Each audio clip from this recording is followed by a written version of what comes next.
Bugün efkarım çoktur, ne yapacağım bilmiyorum.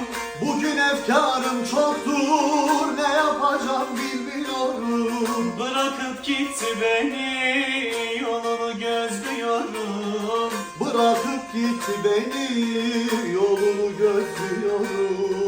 Bırakıp gitti beni, yolunu gözlüyorum. Bırakıp gitti beni, yolunu gözlüyorum. Işıkları söndürüp ağlamak istiyorum. Gözyaşımdan kime ne, onu çok özlüyorum. Gözyaşımdan kime ne, onu çok özlüyorum. Gözyaşımdan kime ne, onu çok özlüyorum. Işıkları söndürün, ağlamak